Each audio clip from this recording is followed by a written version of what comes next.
The Capitol riot on January 6th should be known as the Great Argument Reversal. On that day, very abruptly and specifically, suddenly the police stopped being racist killers and they transformed into heroes that we all admire. Suddenly, blue lives started to matter very much. Suddenly, militarizing the police was no longer a bad thing. Hell, let's just scrap the police entirely and go with an actual occupying military force instead. Suddenly, those scary black rifles that have always defied common sense in any civilized modern society started to make some newfound common sense when there's something important to defend. It's just that your peasant life doesn't qualify as important. Suddenly walls started working and ceased to be racist. Suddenly riots became bad again. And whether an event was mostly peaceful or not was no longer a relevant measure. And suddenly the harshest possible penalties for offenders were considered instead of reward and excusal. And as of that day specifically, suddenly private businesses can do what they want. And if you don't like it, you can take your business elsewhere. Now, while I am relieved that means the year of unjust and arbitrary coronavirus lockdowns must end immediately, and we should stop harassing small-town bakers to make gay wedding cakes anymore, because after all, private businesses can do what they want. When it comes to this ongoing social media purge, to which this argument is now very conveniently applied, it doesn't fully explain the issue, because that's the justification now used to ban you off Twitter. That's the justification used to delete your YouTube video or your entire channel outright. That's the justification used to wipe the internet of any alternative place for you to go afterward, as the powers that be did to Parler just as soon as they were done booting the president. Private businesses can do what they want. And don't get me wrong, on a pure philosophical level, I agree we all have association rights, and I'll defend those rights for everyone.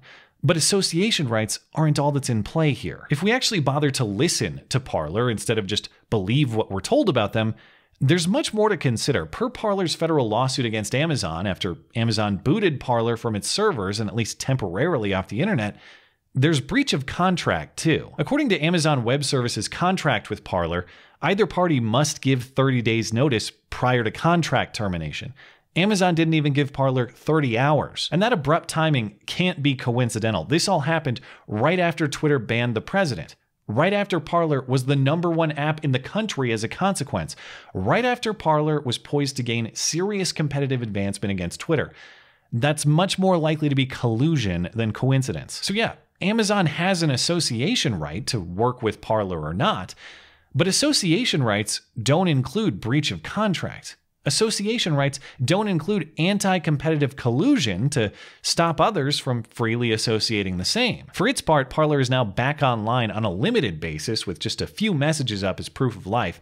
This drastically reduced presence only possible after Parler got help with infrastructure and services from a Russian-owned firm, a fact that will surely be used to portray Parler as some sort of un-American group of traitors. Alternatively, American companies are becoming so hostile to American values that we have to look to ex-Soviets for any sort of relief. Parler did not look to Russia first. Parler only looked to Russia because they were forced to. You know it's bad when even the Russians are looking at the American abandonment of basic principles of freedom and saying, whoa, comrade, that's too far. Let's be reasonable here. That all creates plenty of important questions to ask these tech giants. If basic freedom is your defense, why are you so hostile to the basic freedom of others? Why do you exercise your basic freedom by cracking down on others as harshly as possible? If freedom is the justification for your behavior, why isn't it justification for ours? Those are the questions you'd like to hear if we had the opportunity to ask them, but of course we don't. That privilege is reserved for our journalistic superiors like Chris Wallace, out to redeem himself after his insufferable performance as debate moderator in the fall, yet arguably still somehow underperforming it. On Fox News Sunday, he had an interview with Apple CEO Tim Cook, fresh off Apple deleting Parler from its App Store, but before we can get to any questions about that, Tim has far too many pearls to clutch. It was one of the saddest moments of my life, seeing an attack on our capital, an attack on our democracy. Apple CEO Tim Cook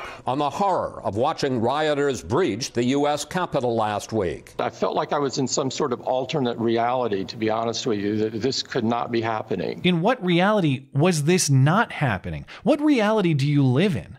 This isn't an alternate reality. It's a long-established status quo. I don't remember Apple's corporate disgust when a body was found charred beyond recognition in Minneapolis. I don't remember it when the Chazastanis committed multiple murders in Seattle. I don't remember it when a political viewpoint was a death sentence in Portland. If what you saw at the Capitol was uniquely horrifying, why? Why are the lives and property of government elites so much more valuable to you than the lives and property of everyday Americans? Just more questions unanswered, but at least Cook addresses the collusion question. He says Apple doesn't cooperate with other tech giants. Apple makes its own decisions. Big tech is not monolithic. You know, there's several companies, they do different things. For us, we're always trying to do the right thing. Cook decided the right thing for Apple was to suspend the conservative-leaning social media platform Parler from its App Store. But they don't do different things. That's the issue. You guys all move in lockstep. You all moved in unison this time, just like you all moved in unison last time when you banned Alex Jones. And Tim Cook denied any coordination then, too. Did you coordinate with other tech companies to kick off Alex Jones? No. I've never even had a conversation about this with any tech company. Why not? But why? We make our decisions independently. But why?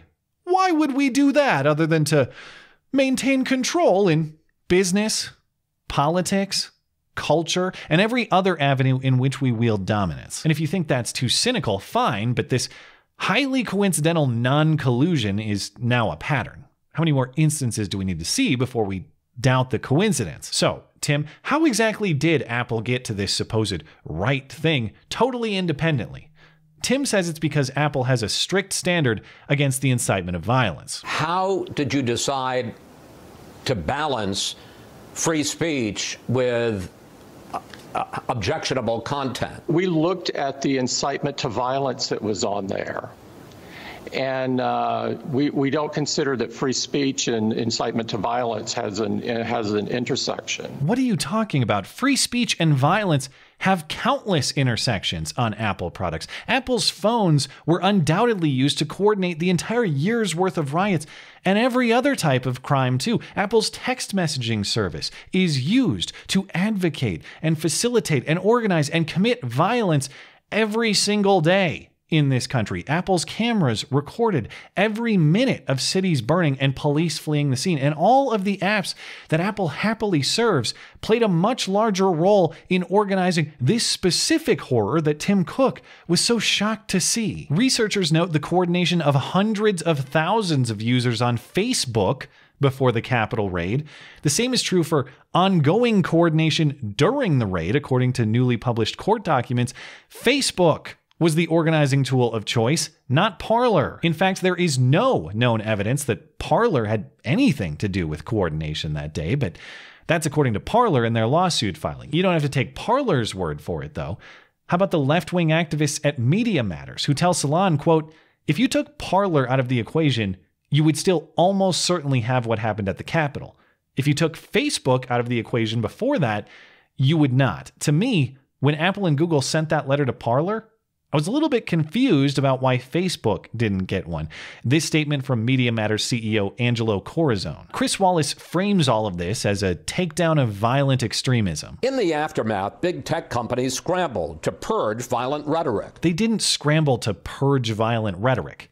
They scrambled to purge competition. If even Media Matters and Salon can see that obvious reality, it's pretty damning that question escapes Chris Wallace and Fox News. Chris does try to push back on free speech principles, though, albeit weakly, and also the practical reality of trying to monitor extremism to the extent that's what we're actually doing in this case at all. If we are actually dealing with extremists, how does burying them in perpetually darker corners of the internet make any sense? Won't that make them harder to track?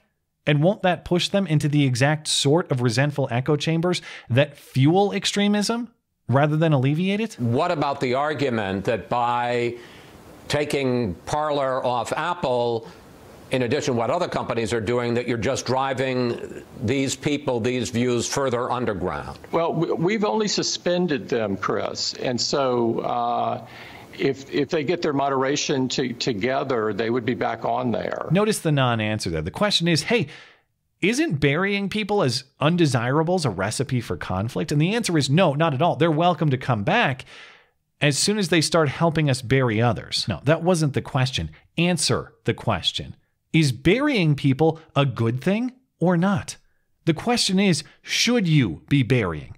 Not who will help you bury. But there's no time for that clarification or any other for that matter. It's not even 3 minutes into the segment, but already that's enough logical cornering for Tim Cook. And besides, behind his clutched pearls, he has racial virtue that's bursting out to be signaled. Cook came on Fox News Sunday this week to talk about Apple's $100 million Racial Equity and Justice Initiative. So what this initiative is about opportunity and about giving communities of color opportunity, and we could not be more excited about its potential. Now, don't get me wrong. I'm not against opportunity grants. If Apple wants to fund these projects voluntarily, good for them. That's within their rights, and it's probably way more effective than government stealing from everyone to make it happen.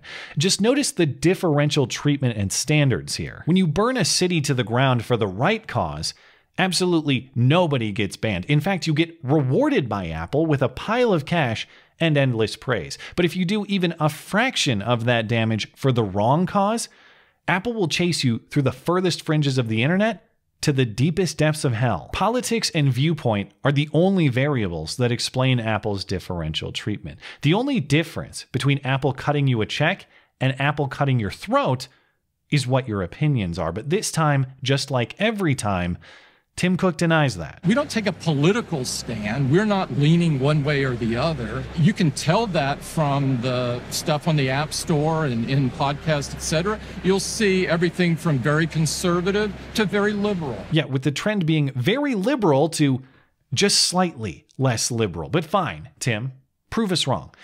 Put up an opportunity grant for Boogaloo boys in need, because if bad outcomes are just a product of a lack of opportunity, as you say, where you look around and there are only white people around, it doesn't feel right. And so you ask her, why is this? And I think it's the absence of opportunity. Let's get some opportunity for all these wrong thinkers you condemn as evil. Come on down to Cupertino. You can trade in your Hawaiian shirt for an Apple Polo and we'll teach you how to code. But we do have standards, though. In order to be considered for this prestigious program, you got to burn down a target first, because fair's fair. Thanks, as always, for listening and for supporting this channel. Always appreciate that thoughtful discussion down below, and especially over on Gab. That is at ML Christiansen. You're always welcome to coming out and chat in my live streams. Those are linked down in the description. Looking forward to it. Goodbye.